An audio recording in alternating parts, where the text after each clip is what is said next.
Il faut pouvoir envoyer un message très clair à Jair Bolsonaro et à son gouvernement.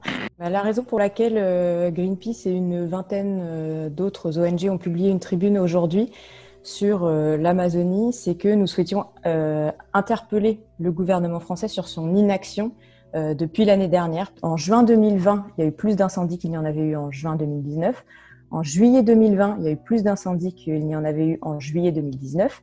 Et pour le mois d'août 2020, on se situe sur une trajectoire qui est similaire à ce qu'on a connu en août 2019. Si on continue sur cette trajectoire, le 30 du mois, on sera à peu près à 30 000 départs de feu, les mêmes chiffres que l'année dernière. Et 23 000 départs de feu au 23 août, c'est déjà plus que pour tout le mois d'août en 2018, en 2017, etc. jusqu'en 2011. Donc c'est déjà des chiffres qui sont très inquiétants en tant que tels. L'INPE, qui est l'Institut brésilien qui publie les données sur la déforestation et sur les incendies, a dit que le premier semestre 2020, en termes de déforestation, était le pire semestre depuis la publication de leurs données. Et on sait que plus de déforestation en saison humide, ça veut dire plus d'incendies en saison sèche, qu'il y a un lien de causalité entre la déforestation et les incendies. Les chiffres sont quasiment équivalents à ce qu'on a pu connaître l'année dernière, et pour autant, il n'y a pas cette émotion, il n'y a pas cette indignation qu'on a pu connaître l'année dernière. Donc c'est absolument révoltant. Ricardo Salles, le ministre de l'Environnement brésilien, a dit dans une vidéo qui a été publiée en mai qu'il voulait profiter du fait que tous les yeux étaient rivés sur la pandémie mondiale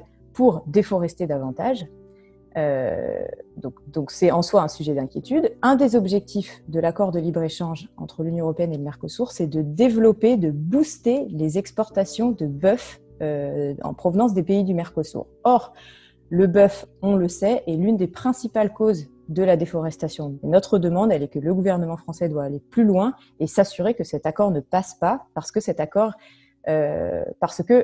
la présidence allemande de l'Union européenne a fait de cette signature, de la ratification de cet accord, une de ses priorités. Et malheureusement, ce qu'on constate, c'est que ni Emmanuel Macron ni son gouvernement n'ont entrepris de mesures significatives depuis l'été dernier pour essayer d'enrayer la déforestation et pour envoyer au Brésil le message que la France et l'Europe ne veulent pas être complices de cette déforestation. La déforestation importée, c'est le fait que la France, via ses importations de matières premières agricoles surtout, de soja, de cacao, d'huile de palme, etc., est responsable en partie de la déforestation dans le monde. L'Union européenne est aussi en train de réfléchir à se doter d'une législation qui viserait à interdire ce qu'on appelle la déforestation importée.